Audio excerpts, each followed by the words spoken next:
Hello, welcome back. My name is Sybonn, and this is a new addition to the boss-themed house world collection that I've been working on. And this time I'm doing the Brain of Cthulhu.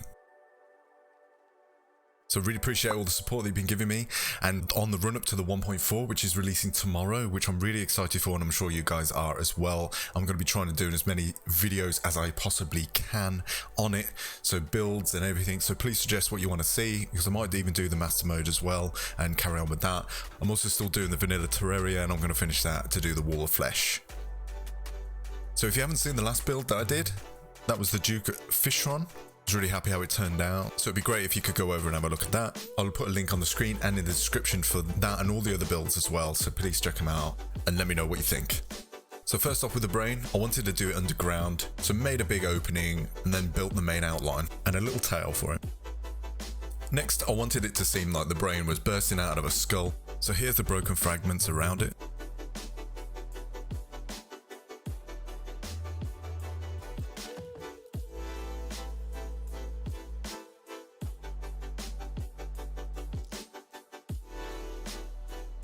So I wanted to do phase 2 of the Brain of Cthulhu, so I made the opening in the center with the heart and the eye.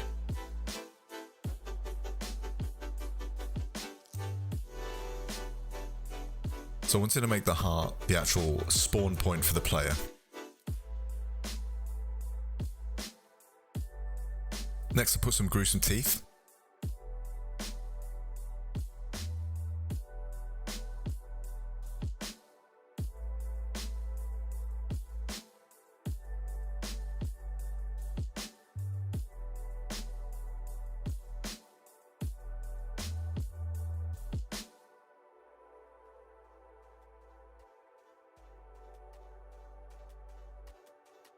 Then I set the boundary on either side, which I tried to make as symmetrical as I can. As you can see, I was measuring it out very carefully. And the space in between will be the NPC houses.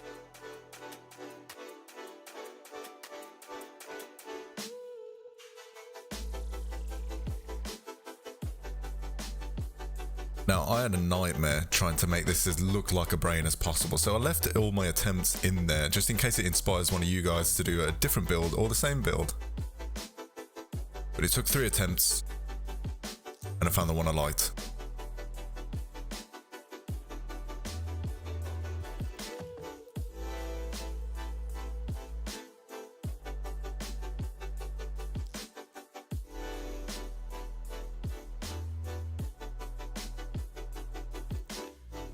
So after I got the main design down, I then packed it out with the wall so they actually looked a bit more like a brain. So I added some entrances using the veins and the arteries going to the heart. I'll show these at the tour at the end.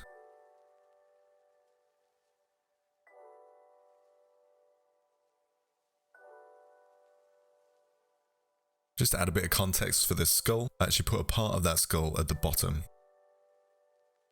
You might recognise the design of it.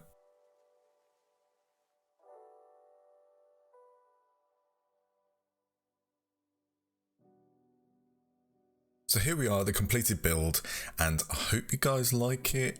I really like how it's come out. So I'm going to show you around, show you each feature of the brain. Now this is actually right next door to the Eye of Cthulhu that I did, so if you want to check that out, I'll put that on the screen as well, but again, it's in the description as well, so if you do want to check that out, you can. So the main opening, so what I actually thought is, again, it's a skull exploding because the brain's bursting out of it, so the skull fragments are all sort of around this center brain, and this one bit of brain, this one bit of skull is up and breaking through the surface so that you actually go in through the skull. I thought that really early on, so I really wanted to do that, and I've made it as easy as possible because I try and make my build so that a new fresh player can actually start this game with this build. So jumping's not always that easy until you get some of the items, so you can change it around after. So I've added a little sensor so you can actually jump on that and also get back out again, so it makes it nice and easy.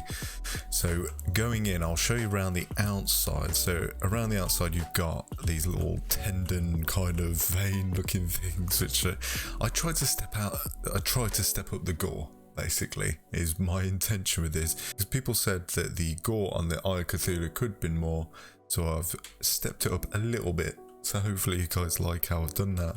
So you've got another little sensor walkway to help you get up to that section.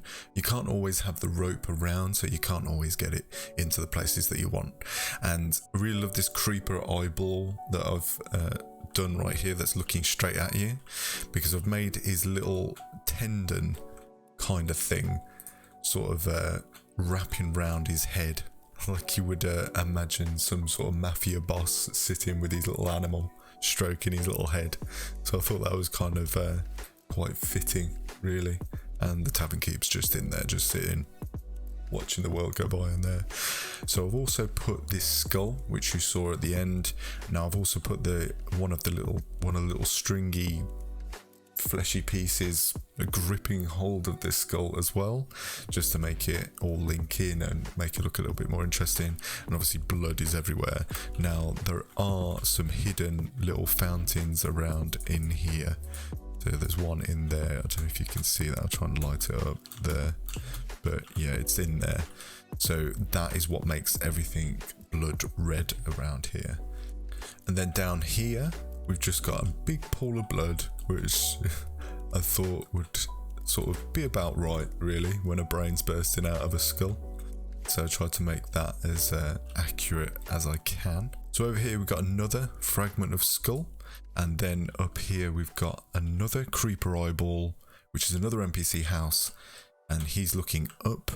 And then again, as you jump up here, you've got automatic sensors, so it makes it nice and easy. And then a creeper eyeball at the top as well, just to sort of round it off and finish it off with another NPC house. Now getting in to this brain, so you know I like sensor entrances, so I've not disappointed, and I've done it for this one as well. So there's an entrance here and there's also an entrance here, so you can get in either side of the brain, and then as you go down you can get into the veins and arteries which are pouring with blood, which is lovely, and you've got your little spawn point there, so it makes it nice and accessible. And then you can always exit out through there if you wanted to, so it's nice and easy.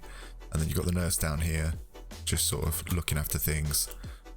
I don't know why I always like putting the nurses in the spawn point, I don't know why. I don't know, do you guys do that? I don't know. And going down the side, so this is an NPC house here, and we've got an NPC house here, and I tried to make it sort of fit with a brain kind of idea. So this is the knowledge part of the brain, so there's plenty of books, and you've got some storage there, so store some memories with the guide, which again, guide kind of fits quite well, I thought. And we've got the painter here, so we've got the artistic side of the brain, so we've got some art here, you know, quite fitting being the brain as well. This one's unoccupied at the moment. I think there was supposed to be the arms dealer in there, so it's the danger part of the brain, I would say. And then you've got the party side of the brain as well, which is this one. So there you go, the fun side, the reckless fun side of the brain. So moving on, there's this NPC house as well, and then you've got the tail, which again is an NPC houses. You've got 3 of them all the way down to the base of it, and then it curls off. So having the gem spark kind of just makes it all glow nice and red, and I've tried to make the little bits of this stand out because I was trying to make it stand out even in the dark, so it just looks interesting any time of the day. So there's my build. So I hope you guys liked it, and I hope it was gory enough and not too gory for you. What blocks I actually used just in case you wanted to make something like this. Mostly balloon blocks because they're nice and vibrant. And if you find anywhere it gets a bit dark in terms of the build, then always put a gem spark behind it, whether it be white, red, any color. If it fits in well with the build, then always use that. It does help with making things pop, basically, is what I would say. So if that helps, I hope it does. If you have any other questions, please write them in the comment section. And I hope you like the build. Leave a like if you did, and subscribe if you want to see more, because I will be adding to this. And I'm looking to look over the builds actually once the 1.4 and all the respriting is hit, so it'd be interesting to see what they look like, so I might do a video just on that as well. So again, if you've got any suggestions as to what you want to see from the 1.4 update from me, please write it down in the comment section because I appreciate all your ideas. So thanks for watching and join me in the next one. Bye.